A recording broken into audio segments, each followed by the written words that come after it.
महाराज म्हणतात देहीच जरी ब्रह्म व्हावे ऐसी आवडी उपजी जीवे तरी सद्गुरुशी शरण जावे आपुल्या हिताकारणी।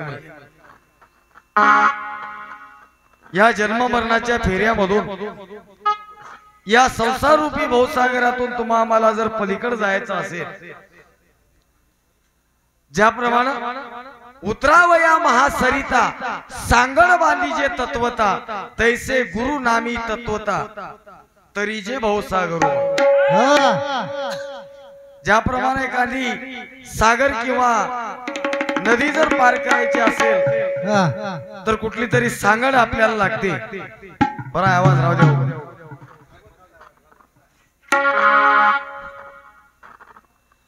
कुठली तरी सांगड आपल्याला लागते महाराज पलीकडे जाण्यासाठी। तद्वत या भवसागरातून जर आपल्याला पलीकडे जायचं असेल तर सद्गुरु नामाची सांगड आपल्याला धरावी लागणार आहे। सद्गुरु वाचून या जीवाला तरणोपाय नाही। किंवा त्याच्या पुढे जाऊन खूप संतांनी सांगितलं आपल्याला, ज्ञानदेव म्हणे तरलो तरलो आता उतरलो गुरु कृपे। म्हणतात सद्गुरु वाचून सापडेना सोय धरावे ते पाय आधी आधी। त्या भगवंताचं प्रेम प्राप्त करायचं असेल त्या सद्गुरूला शरण गेल्याच्या नंतर गुरु करील कृपा दृष्टी तेव्हा दूर होतील व्यथा। त्याला शरण गेल्याच्या नंतर आपल्यामध्ये काय बदल होतो? कारण त्रिभुवनामध्ये आपली टिपण सांगते महाराज, मारी कर्मावरी मे कैसा सद्गुरु मोक्षदानी, सद्गुरु ऐसा देव पाहता नाही त्रिभुवनी। या त्रिभुवनामध्ये तो सद्गुरु माझा प्रेमाचा सागर आहे आणि प्रेम करणारा तो भगवंत या गुरुभक्ताची माय आहे। कारण माईला जी दया येते, जय जय सद्गुरु माय बापा चुकवी 84च्या खेपा बोध राज राहतो स्वरूपा चरणी लक्ष लावून। माईचं मायपण बापाचं बापपण आणि देवाचं देवपण करणारा तो सद्गुरु, त्याचं प्रेम किती आघात आहे। आपण संकट काळी सापडला असताना तुम्हाला सांगतो इथं काय सोन्याचा हांडा गवसला। आता नाना प्रकारच्या विद्या विधान किंवा सिद्धी प्राप्त करून काही लोकांनी हे प्राप्त केलं ते प्राप्त केलं, पण इथं या मार्गाने कोणाला सोन्याचा हांडा गवसना भाऊजी, पण पैशाची गरजच पडणार। कारण संकटच येत नाही तर पैशाचं काय काम आहे? जगवणारा तो आहे। हे काय म्हणतो बघ, तुम्ही आम्ही एक हाताने कमवून खाऊ शकता। या सृष्टीवरला या भूतलावरला प्रत्येक जीव जंतू सुद्धा कुठेच उपाशी मरत नाही, हे त्याचं प्रेम होय। त्याला माहित आहे कोणाला कुठं पाहिजे किती पाहिजे, आणि पाहिजे पेक्षा जर ज्याला जास्त दिलं मिळालं की त्याची अवस्था कशी होती? कशी होती तुम्हाला सांगू का भाऊजी, एका घरी 90 मारणारा माणूस होता। तुमच्यासारखं नाही। गमत काय झाली हानते काय लई स्वयंपाक लागला तो आहे असं। गमत काय झाली, त्यानं कार्यक्रम उरकून गेल्यावर त्या जिन्याहून उंदीर पलीकडे जाऊ लागलं। जाता जाता त्या जिन्याहून त्या गिलासात उंदीर पडले। गिलासात उंदीर पडले आणि काय नकरस थेंबर त्या उंदराच्या तोंडात गेली किती गिलासातली राहिली। गेल्यावर ते उंदीर काय म्हणाले, माझी माय लय म्हणते म्हणला इथं बोक्या राहते म्हणून। कुठं आहे बोक्या म्हणला इथं? बघूत आहे काय बोक्या? ये बाहेर म्हणला त्याला मोठ्या मोठ्यानं महाराज। हे पाहिजे पेक्षा जर कुठं काही मिळालं हे कोण देते? असल्या भानगडी कुठं होतात माहित आहे का? नको तिथं आम्ही जेव्हा शरण जाता आणि मिळालेल्या आयुष्याची बर्बादी करून घेता, या दैवतेला हे माग ते माग नाना प्रकारचे काबाड कष्ट करून आता नाना प्रकारचं जीवदान तिथं द्यायचं, त्या दैवते पुढी खऱ्या देवाची बळी द्यायची आणि नकली देवाला काहीतरी मागून बसायचं. एवढं ऋण आम्ही करून बसल्या, एवढं ऋण करून बसल्या, ते फेडता फेडता आमच्या अनेक जन्म येऊ चलेत महाराज. प्रत्येक जन्मामध्ये ऋण आमच्यावर चढालंय. हे नवस करणं म्हणजे ऋणच होय. हा, त्याची परतफेड आपल्याला करावीच लागणार आहे. विचार करा, हे कुठेतरी थांबलं पाहिजे. या उद्देशाने या कर्माधर्मावर जर मेक मारायचा असेल आणि या संसार रूपी सागर जर आम्हाला तरुण जायचा असेल तर आम्ही कुठं शरण गेलं पाहिजे. महाराज सांगतात बघा पदामध्ये,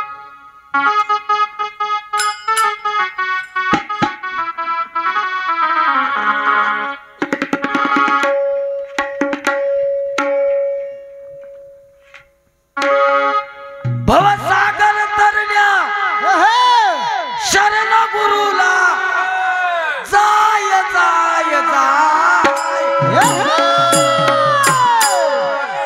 हा भवसागर तरुण जायचा असेल तुम्ही कोणालाही शरण जा, पण या जीवाला जर आत्महित करायचं असेल, आता भजन कोण्या रीतीने चलालय, कुठं चलालय, विश्वासाचा विषय आहे की प्रेमाचा विषय आहे, तो विषय बाजूलाच राहिला.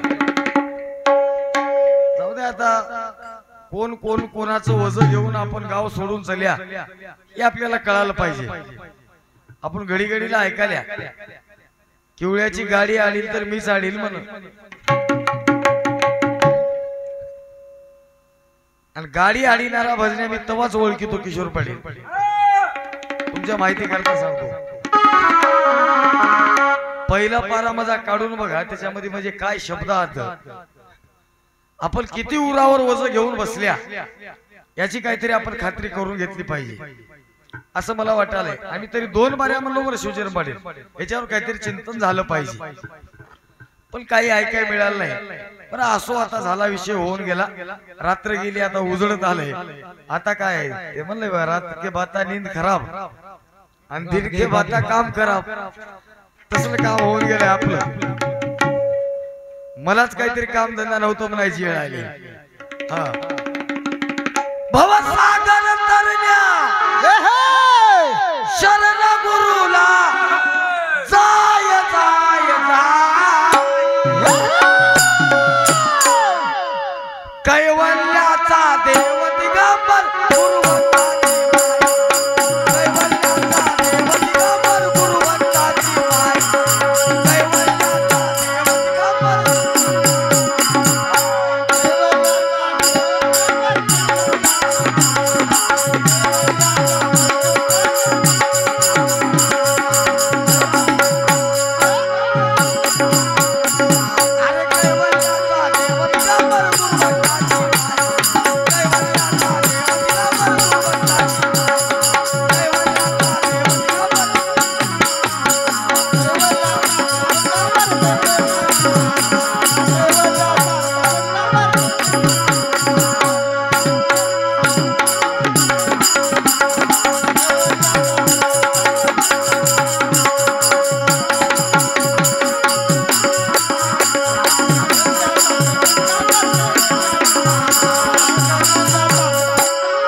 सद्गुरु राजा दयाळ मोठा तोडितो आकाराचा त्या वाटा, तोडितो आकाराचा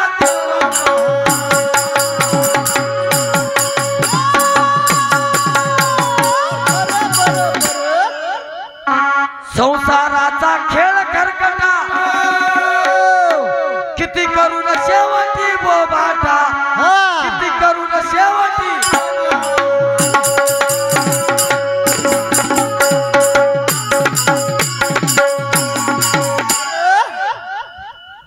आपण ऐकले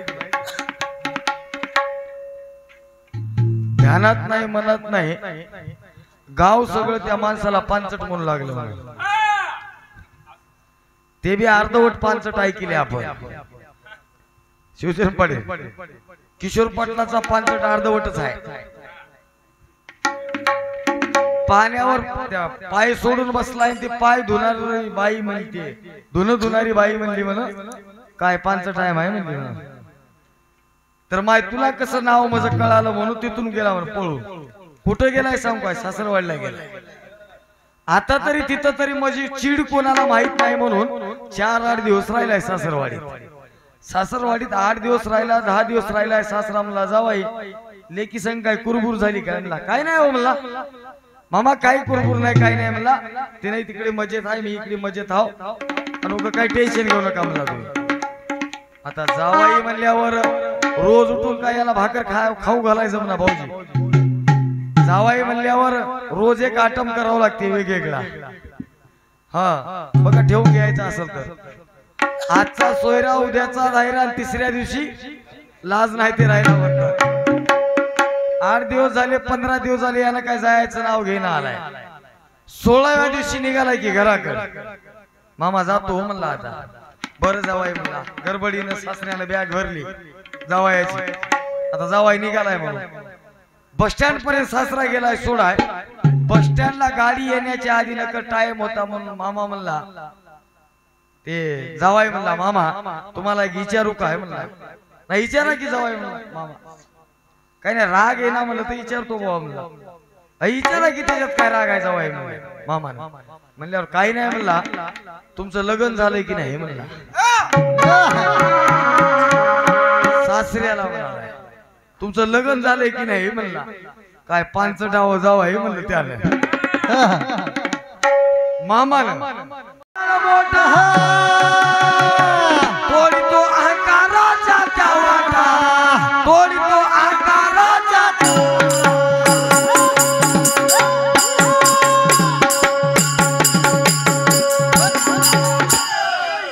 भवसागर तरल्या शरण गुरुला जाय जाय जा कैवल्याचा देव दिगंबर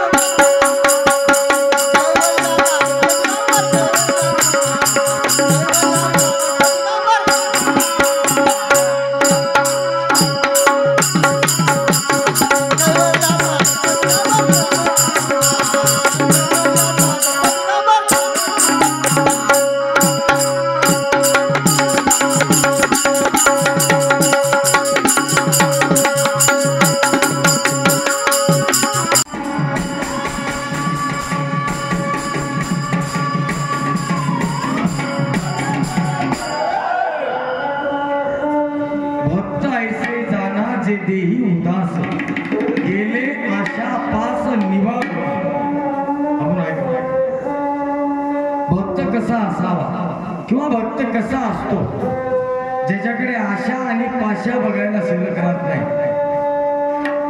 जे अष्टपाशाचे विरहित असतात नव्हे नव्हे जैसे पत्नीनी पत्र जळावीन हातळत जसं कमळाचं फूल पाण्यात असून पाण्याचा संसर्ग होऊ देत नाही. आपण ऐकलं ऊसातून गेल्याच्या नंतर ऊसाची पाचड सुद्धा अंगाला लागू नये. ऊसाची एवढा बारकावा त्या भक्ताकडे असतो. पण याच्यामध्ये प्रेम हा विषय कुठे बघायला भेटला नाही. भक्त कसा असावा या गोष्टीचे प्रमाण होतं किशोर पाटील. भक्त कसा असतो भक्त कोणाला म्हणतात ते पहिल्या पाण्यात होऊन गेले. सांगुनाचा श्रेयाबाळ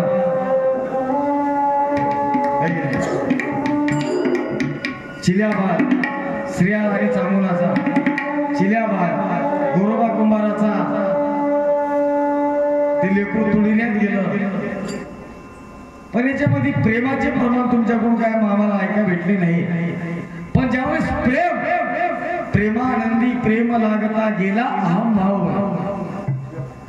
पूर्णानंदी पूर्ण बिंबला ही अवस्था ज्यावेळेस प्रधान होते ना त्यावेळेस जसं बघा तुम्ही पौर्णिमेला ज्यावेळेस 16 कळेनं पूर्ण असलेला तो चंद्र ज्यावेळेस आम्रत चिंतन करतो त्यावेळेस त्या समुद्राला सुद्धा भरती येते. या दोन्हीकडची अवस्था बघा. एरवी समुद्राला कधी भरती येत नाही. तो चंद्र ज्यावेळेस 16 कळेनं पूर्ण बिंबतो त्यावेळेस मी का सांगतो आनंदाशी आनंद गोटी तेथे प्रेमाची पडे मिठी मुख्याने मुख्याच्या गोष्टी इतर काय झाली.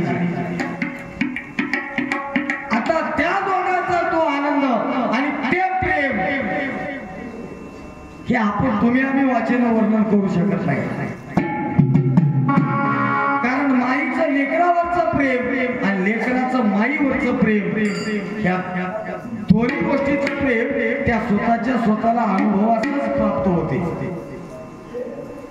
एरवी ते शब्दामध्ये वर्णन करतो किंवा लिहून काढतो मला तर पुरवठ्या जायला त्याला प्रेम म्हणतात. ते शब्दापलीकडचं केवळ अनुभव प्रेम. आणि असाच माझा सद्गुरू निस्वार्थ प्रेम करणार आहे. जगामध्ये कोणी स्वार्थी प्रेम करत असत पैसा दिल्यावर अडका दिल्यावर काहीतरी कोणाकडून फायदा भेटावा म्हणून गोड बोलणं जगाची रीतच आहे. बाजूला बसल्या माणसाला जर आपल्या खिशामध्ये तोटा आहे चुन्याचं डबल नसल तर त्याला पळत पळत येऊन म्हणालाय काय तुमचा ऊस जोरदार आहे काय खरं तुमची कमाल आहे बाबा गावाच्या वरी ऊस आहे तुमचा. लई बोलण्याच्या आधी मला तुला चुना पाहिजे काय सांगायला. हे स्वार्थी प्रेम नाही निस्वार्थ प्रेम बघा. काय म्हणलं तिकडे आपण सांगून जाते तुमचा आपला सारिके करी तात्काळ नाही काळ वेळ तयार आहे.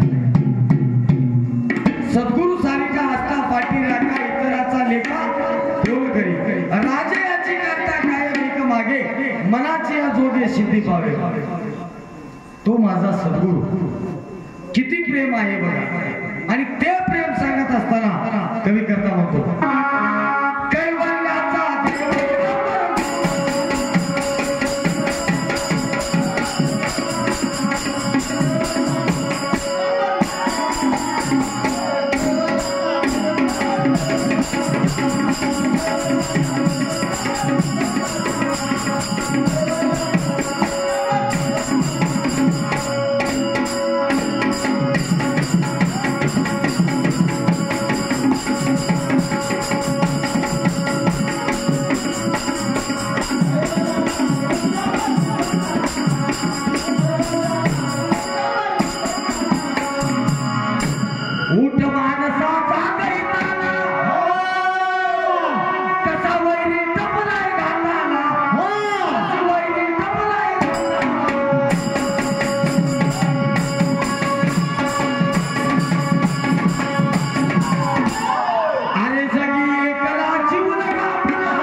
माझ्या आलेगावातून श्री गुरुमूर्ती भजनी मंडळ मोजे आलेगाव या भजनीवातील प्रमुख दत्तभक्त परायण शांत संयमी आणि दिलदार व्यक्तिमत्व आदरणीय व्यंकटरावजी धर्मेकर आलेगावकर यांच्याकडून पुन्हा एकदा हेच होतं 51 रुपयाची भेट पाठवल्या भेटीबद्दल आभारी आहे.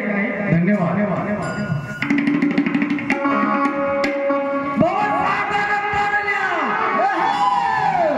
शरण